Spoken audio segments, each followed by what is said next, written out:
Hello and welcome to Michelle's Life on Repeat. We are talking about migraines, and because I'm a migraine sufferer, and I just want to be there for you if you are suffering with migraines and someone else in your life just doesn't get it. I wanted you to know I get it. I get it.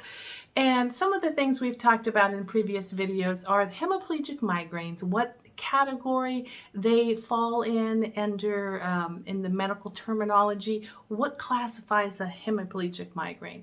And I suffer with that, but I also suffer with variety of migraines, vestibular migraines, occipital migraines, occipital neuralgia, what have I forget? Complex migraines, migraines with auras, migraines without auras, silent migraines.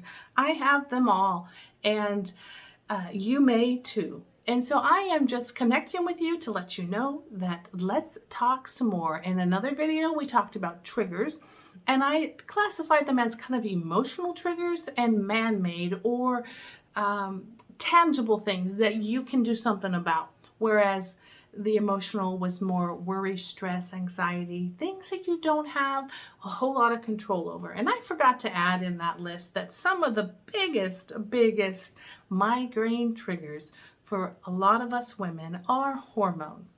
And you don't always get a choice about how to deal with them.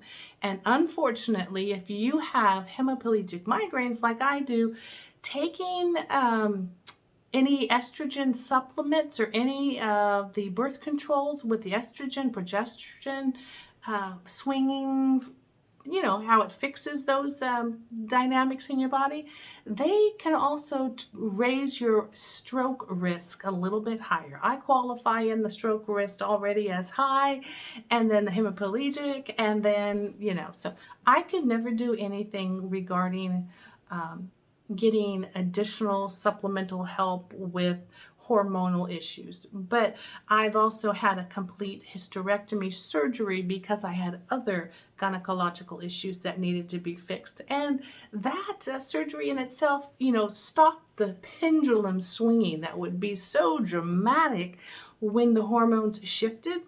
I mean, it was like a freight train. You could feel it coming in and feel it going out, and wah, you hear the horn honking, and you're like, ah!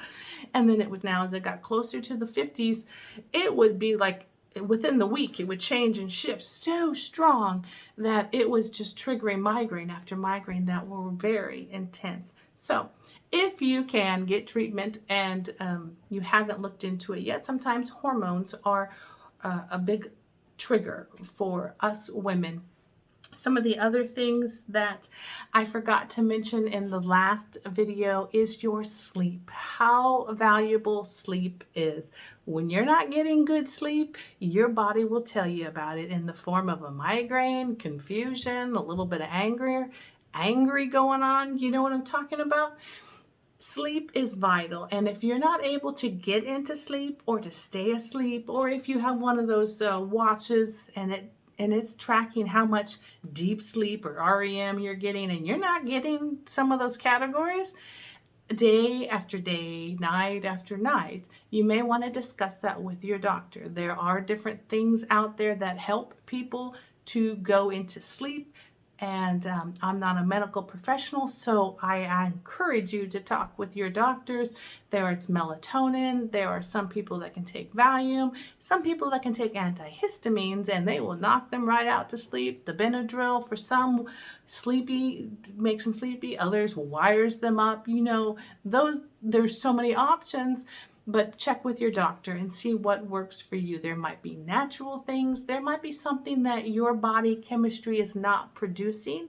And so you need help with your serotonins or your dopamine factors in your brain to help get regulated. And I tell you, do not be afraid to try new things with your doctor's help, counsel, and oversight, because you might unlock a whole area of relief you never knew you could get. But sleep is vital. If your emotional triggers, man-made triggers, your sleep, your hormones, they all play a part in who we are. One more thing that I know environmentally that will trigger me is the wind. The wind. I can, yeah, the wind. You can't touch it, you can't grab it, you can't put it in a jar, but boy, can it wallop a migraine for me. If I am in the home and I go out on a walk on a cool fall day or in a winter day, and that wind blows across my cheekbones here or through my ears, you know, without having a hat on, it is instant migraine. And same with the air conditioner in the car when it's blowing and it hits my forehead or my cheeks, instant migraine.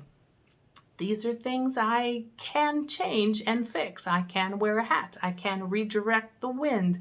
I can put a scarf all the way around me, you know, move the vents in the car. There may be things you haven't really connected together that make you have your triggers. So check that out. See what you can do to eliminate as many of your triggers as possible. I know this was just a short video. It was a follow-up of the last video on some of our triggers, and I would love to hear if you have triggers down below that I haven't mentioned, and I'd love to explore them. Maybe they're part of my life and no one's ever told me about them. Yeah. Remember, I had tons of head pain as a young child, and I just thought that's what your head was supposed to feel like. So you never know until you talk it out, discuss it, and work through those triggers.